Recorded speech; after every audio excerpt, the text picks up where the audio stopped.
Assalamualaikum warahmatullahi wabarakatuh. Selamat pagi, salam sejahtera. Perkenalkan, nama saya adalah Danang Aditya Nugraha. Saya adalah dosen program studi Teknik Informatika di Universitas PGRI Kanjuruhan Malang, dan saya bertugas sebagai pengampu mata kuliah Pengolahan Citra Digital. Pengolahan Citra Digital adalah mata kuliah yang terdiri dari 3 SKS, di mana pada mata kuliah ini terdiri dari 4 capaian pembelajaran prodi, di mana capaian pembelajaran pertama adalah mahasiswa mampu menunjukkan sikap bertanggung jawab dan atas pekerjaan di bidang keahliannya secara mandiri. CPL yang kedua adalah mampu menunjukkan kinerja mandiri, bermutu, dan terukur. CPL yang ketiga adalah menguasai konsep teoritis bidang pengetahuan ilmu komputer atau informatika secara umum dan konsep teoritis bagian khusus dalam bidang pengetahuan tersebut secara mendalam, serta mampu memformulasikan penyelesaian masalah prosedural. CPL yang keempat, mampu menampilkan informasi dari komputer dalam bentuk media suara, gambar, maupun media interaktif lainnya. Dari capaian pembelajaran tersebut dirumuskan menjadi 9 sub CPMK, di mana sub CPMK pertama adalah mahasiswa mampu memahami konsep citra digital, pembentukan citra digital, dan bagaimana mengakses elemen citra digital. Sub CPMK kedua, memahami konsep representasi warna dan melakukan proses konversi representasi warna. Sub CPMK 3, memahami konsep teori proses transformasi citra dalam domain spasial. Sub CPMK 4, memahami konsep teori proses transformasi citra melalui perubahan domain. Sub CPMK 5, memahami konsep perbaikan citra atau image enhancement dan mampu menerapkannya dalam domain spasial maupun domain yang lain. Sub CPMK yang ke-6, memahami konsep pengolahan citra binary maupun grayscale menggunakan metode morfologi. Sub CPMK 7, memahami konsep fitur mengenai jenis fitur dan proses ekstraksi fitur. Sub CPMK 8, memahami konsep segmentasi citra dan menerapkannya berdasarkan beberapa fitur yang sudah diekstrak. Sub CPMK 9, mengenal dan memahami konsep kompresi citra atau image compression.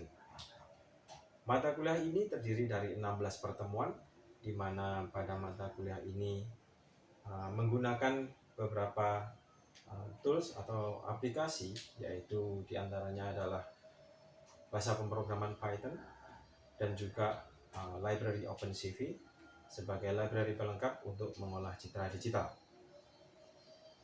Dan tanpa berlama-lama lagi, kita akan saksikan video pengajaran pada pertemuan kedua mata kuliah pengolahan citra digital.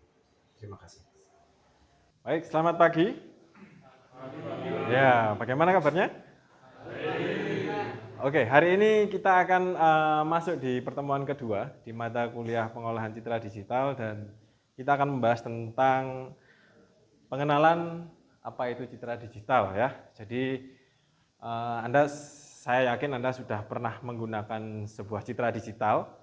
Ya, Anda sudah sering sekali mengambil foto citra digital, dan ini sudah menjadi barang yang umum yang kita gunakan sehari-hari. Tetapi belum tentu ya bahwa setiap orang, apalagi mahasiswa, mengenali tentang bagaimana sebuah citra digital itu dibentuk secara teknis atau secara internal. Nah, kalau berdasarkan definisinya, citra itu sendiri adalah istilah lain dari yang namanya gambar. Kita sudah tahu ya apa itu citra, apa itu gambar. Dan kalau kita sebagai di bidang teknik, bahwa citra ini tidak hanya sebuah gambar begitu saja, tetapi ini adalah suatu bentuk informasi yang berwujud visual, yang bisa kita lihat.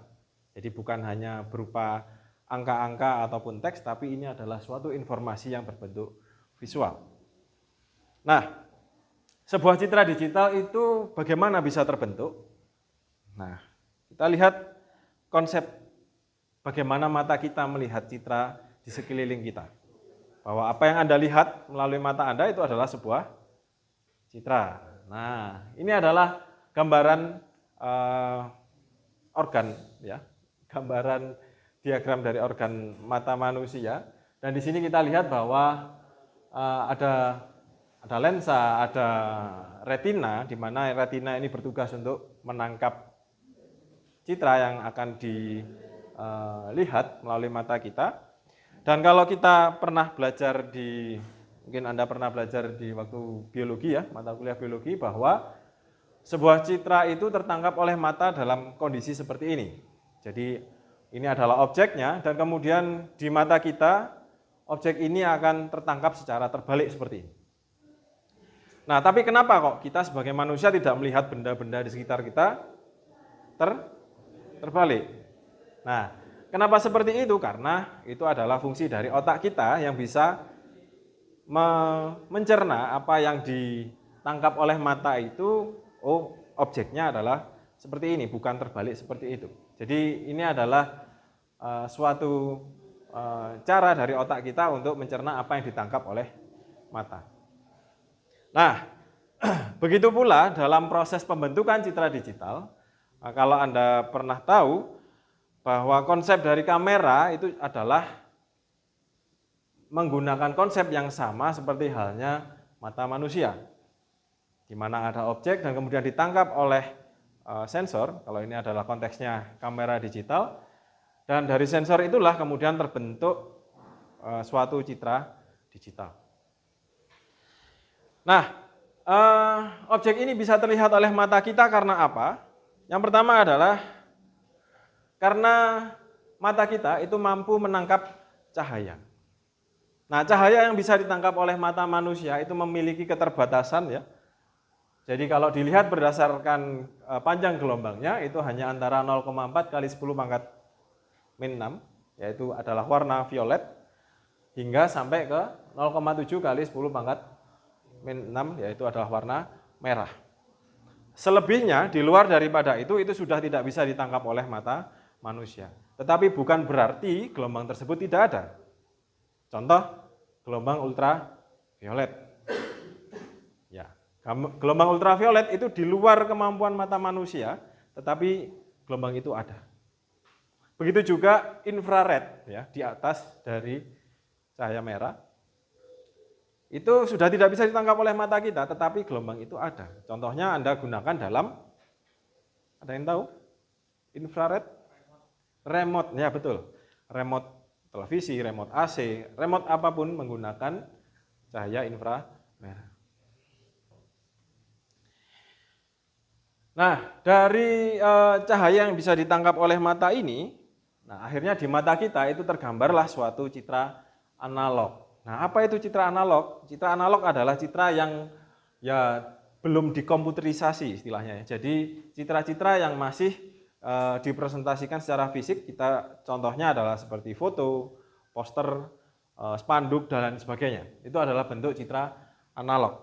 Nah, dari citra analog inilah kemudian nanti kita mengenal yang namanya citra digital. Jadi ada proses perubahan dari yang awalnya bentuk analog menjadi bentuk digital. Nah, sebuah citra digital, Anda sudah ya entah itu dari wallpaper Anda, ya. Secara pengkoordinatan, nanti kalau kita belajar lebih lanjut, kita akan belajar untuk mencari tahu nilai piksel dari setiap citra digital ini. Nah, itu menggunakan titik koordinat yang seperti ini, yang mana ini berbeda dengan koordinat matematika. Kalau Anda pernah belajar koordinat di matematika, berdasarkan Kartesian, itu adalah titik pusatnya ada di pojok kiri bawah, ya, betul ya. 0,0-nya ada di posisi di sini. Tetapi kalau dalam konteks citra digital, titik originnya ada di pojok kiri atas. Nah, itu perlu diingat nanti ketika Anda bereksperimen atau mungkin mencoba untuk mengakses nilai piksel, bahwa titik asalnya atau titik originnya ada di pojok kiri atas. Nah, saya sempat menyinggung ya, bahwa citra digital ada piksel. Apa itu piksel? Nah, ini adalah gambaran sebuah citra di mana dilihat nilai pikselnya. Yang artinya piksel itu adalah elemen terkecil dari suatu citra digital, di mana di setiap elemen tersebut tersimpan suatu nilai. Nilainya bisa sangat beragam sekali, tergantung dari warna yang ditampilkan.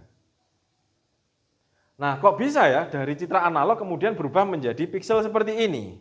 Ceritanya seperti apa? Nah, ini yang saya ceritakan tadi ya, tentang sistem koordinat citra dan bedanya dengan koordinat matematika. Nah, dari citra analog kok bisa menjadi citra digital, tentunya harus melibatkan adanya perangkat-perangkat untuk digitalisasi, untuk merubah dari bentuk analog ke bentuk digital. Anda mungkin sudah mendengar atau menggunakan bahkan ya, ada video kamera, kamera digital, scanner, dan lain sebagainya. Ini adalah perangkat-perangkat untuk melakukan proses digitalisasi citra dari bentuk analog ke dalam bentuk digital.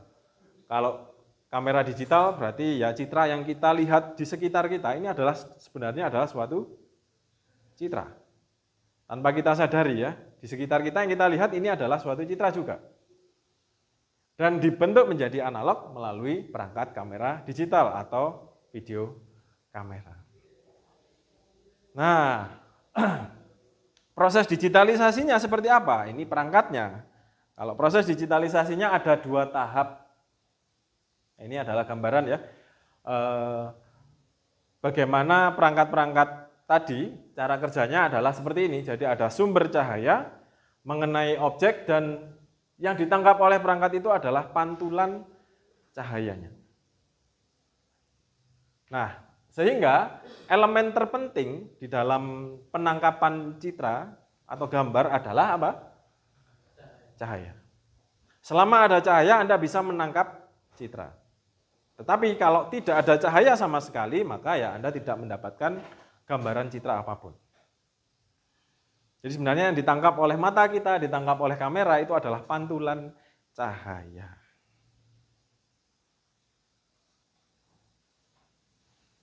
Oke, nah dari perangkat-perangkat ini tadi ya, nah untuk proses digitalisasinya ada 2 tahap.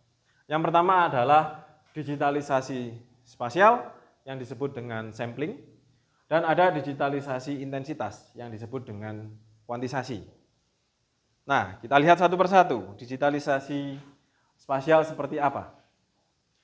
Nah, dari sensor yang menangkap pantulan cahaya tadi, ya, kita akan mendapatkan nilai-nilai yang sangat bervariasi tergantung dari objeknya. Ada yang mendapatkan nilai yang tinggi karena objeknya mungkin berwarna terang, dan ada yang bernilai rendah karena objeknya berwarna gelap. Nah, digitalisasi spasial ini maksudnya apa? Kalau Anda perhatikan di sini ya, hasil dari citra digital itu bentuknya seperti ini, di mana 1 piksel itu hanya bisa menyimpan 1 nilai, 1 warna saja. Tetapi masalahnya objek yang ditangkap belum tentu bisa atau terdiri dari 1 nilai saja. Contoh misalkan di bagian perbatasan ini ya, ada yang terang, ada yang gelap. Manakah yang dipilih? Apakah yang terang atau ya yang gelap? Nah, inilah fungsi dari digitalisasi spasial ini. Jadi dia akan memilih warna yang dominan di dalam sensor yang menangkap cahaya tersebut. Kalau yang dominan adalah gelap, maka dia akan direpresentasikan sebagai warna gelap. Kalau yang dominan adalah terang seperti ini, kalau kita lihat ya korelasinya, maka di sini direpresentasikan sebagai terang. Meskipun ada bagian yang gelapnya. Nah, itulah fungsi dari digitalisasi spasial. Setelah dilakukan digitalisasi spasial, berikutnya adalah proses digitalisasi kuantisasi atau digitalisasi intensitas. Nah, nilai-nilai yang ditangkap tadi kan sudah ditentukan ya, ada yang gelap, ada yang terang, ada yang setengah gelap, setengah terang. Nah, kemudian dilakukan digitalisasi kuantisasi untuk menentukan nilai yang tersimpan di dalam memori komputer kita itu berapa. Tentunya ini tergantung dari citranya mau seberapa bagus atau seberapa besar. Karena ini kaitannya dengan representasi bit. Nah, masih ingat ya mata kuliah sistem digital? Yakin? Yakin. Oke, nah kalau Anda yakin, nah umumnya citra digital yang ada di sekitar kita yang Anda gunakan itu menggunakan representasi 8 bit. Nah, masih kalau Anda ingat representasi 8 bit artinya ada berapa variasi di dalam data 8 bit tersebut? Kira-kira ada yang bisa menjawab?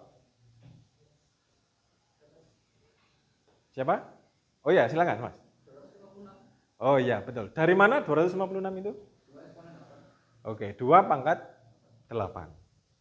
Jadi dari 256 variasi dari 0 sampai 255 itu adalah representasi dari warna yang bisa ditampilkan.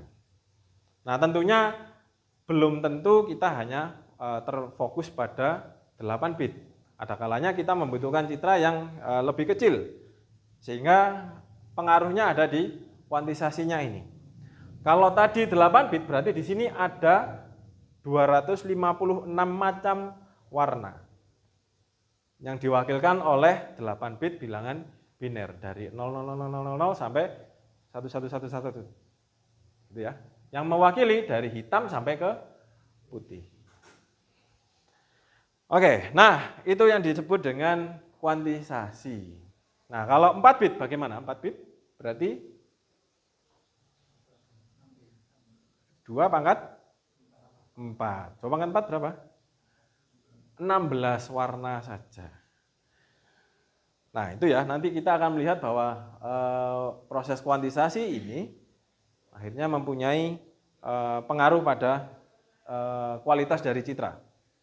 Nah, ini adalah gambar ini menunjukkan perbedaan kualitas dari citra yang ditangkap dengan sensor dengan ukuran yang berbeda-beda. Ada yang 1024 kali 1024, ya. Dan kalau jumlah sensornya semakin sedikit, maka kita mendapatkan citra yang semakin seperti kotak-kotak gitu ya.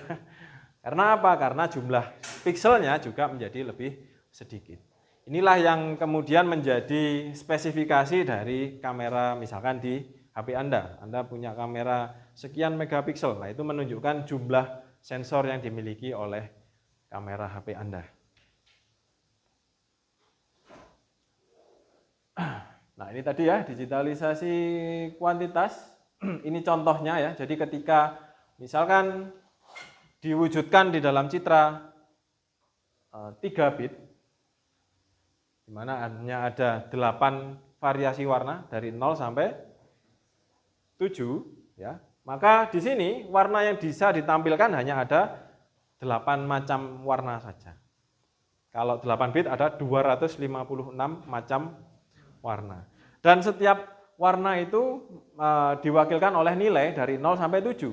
Sehingga ketika kita lihat masing-masing kotak ini atau masing-masing piksel ini diwakilkan oleh angka hanya antara 0 sampai 7. Begitu juga kalau tadi 8 bit berarti hanya antara angka 0 sampai 255. Nah, itulah proses dari digitalisasi citra, dari citra analog menjadi citra digital. Nah, dari proses digitalisasi itu tadi, proses kuantisasi tadi akhirnya digitalisasi sampling dan juga digitalisasi kuantitas tadi menyebabkan adanya perbedaan kualitas dari citra. Kita mengenal istilah resolusi. Resolusi artinya ya ini dikarenakan adanya digitalisasi spasial. Seberapa bagus citra itu berdasarkan jumlah sensor yang digunakan. Nah, selain resolusi ada juga yang dinamakan dengan resolusi kecemerlangan. Kecemerlangan. Nah, atau disebut dengan kedalaman warna atau kedalaman bit. Ya, bedanya seperti tadi ya, ada 4 bit, ada 8 bit, ada 3 bit, ada misalkan 8 bit ya. 3 bit hanya ada 8 variasi warna. Kalau citra 8 bit ada 256 variasi warna. Nah, dari citra digital yang sudah terbentuk ini nantinya akan berusaha kita olah. Mengolahnya tentunya berdasarkan apa yang dimiliki oleh atau informasi apa sajakah yang bisa digunakan di dalam citra digital tersebut. Yaitu diantaranya adalah ada elemen kecerahan, kontras, kontur, warna, bentuk, dan lain-lain. Yang mana nantinya akan bisa kita olah menghasilkan suatu informasi yang bisa diolah lebih lanjut. Nah, itulah inti dari mata kuliah pengolahan citra digital. Baik, sebelum saya tutup mungkin ada pertanyaan dari teman-teman sekalian. Iya, silakan. Bertanya Pak, tadi kan menyinggung tentang kuantisasi. Nah, dalam citra digital sendiri itu apa bisa terdapat hilangnya informasi atau penambahan informasi Pak pada saat proses kuantisasi tersebut? Oke, baik. Kita kembali lagi pada proses kuantisasi tadi ya. Kita lihat. Nah, di sini kita lihat ya bahwa dalam penangkapan sensor ini adalah hasil tangkapan dari sensornya. Ini maksudnya apa Pak? Ini saya ambil misalkan satu garis ini saja. Di sini dilakukan penangkapan oleh sensor, di mana ini adalah terang, kemudian menuju ke area gelap, kemudian terang lagi, sehingga ditangkap oleh sensor nilainya seperti ini. Naik tinggi, kemudian turun karena gelap ya di sini, mulai dari sini. Kemudian di sini agak naik karena di sini agak terang, kemudian turun lagi dan seterusnya. Ini andaikan kalau saya buat dalam bentuk grafik seperti ini. Nah, ketika dilakukan kuantisasi, misalkan ini adalah kuantisasi berapa bit ini? 1, 2, 3, 4, 5, 6, 7, 8. Berarti ada 3 bit. Berarti di sini nilai-nilai yang awalnya sangat variatif ini dikelompokkan hanya menjadi 8 macam. Nah, karena dikelompokkan hanya menjadi 8 macam, otomatis pasti ada nilai-nilai yang hilang. Sehingga representasi secara digital menjadi seperti ini. Jadi diambil ini adalah hasil dari digitalisasi spasialnya, dan ini adalah hasil dari secara naik dan turunnya ini ya, ini adalah digitalisasi kuantisasinya. Di mana ada nilai yang awalnya itu bervariasi ini ya, continuous atau analog menjadi hanya beberapa titik-titik nilai saja. Sehingga jelas pasti ada informasi yang berkurang. Nah, tentunya semakin sedikit informasi yang berkurang, citra digital yang dihasilkan juga semakin baik. Yang mana konsekuensinya kuantisasinya harus ditingkatkan. Tidak hanya 3 bit, mungkin Anda mau yang lebih tinggi, 8 bit misalkan. Sehingga pemecahan warnanya akan menjadi lebih banyak. Seperti itu. Sudah jelas? Oke, ada pertanyaan lagi silakan.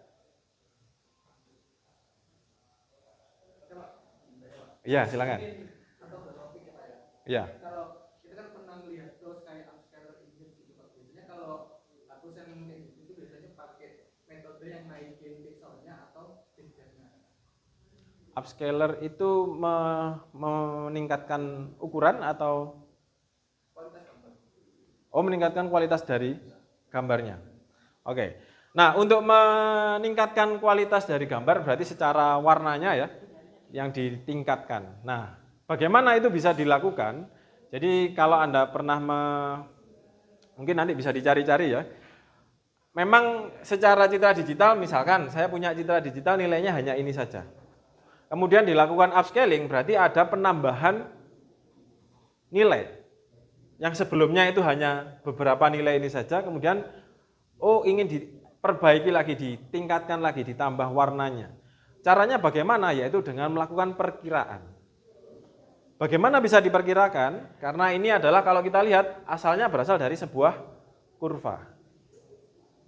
Nah, dengan melakukan perkiraan berdasarkan kurva itulah maka kita bisa menentukan, oh misalkan saya mau menambahkan nilai di sini.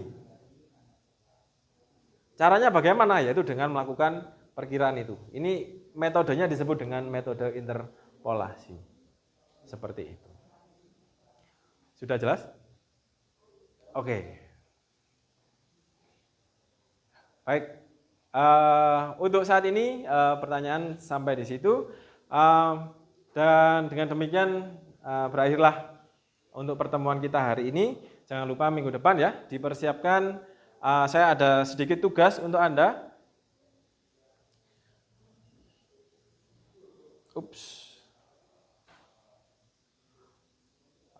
Silakan nanti Anda membuat suatu aplikasi sederhana saja dengan menggunakan bahasa pemrograman Python.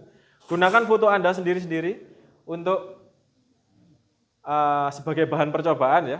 Dan kemudian coba diakses 10 nilai pixel pertama. Dan saya ingin setiap orang nanti menggunakan citra yang berbeda-beda. Jangan ada citra yang sama, oke? Baik, oke, itu saja dari saya dan saya ucapkan terima kasih dan selamat pagi.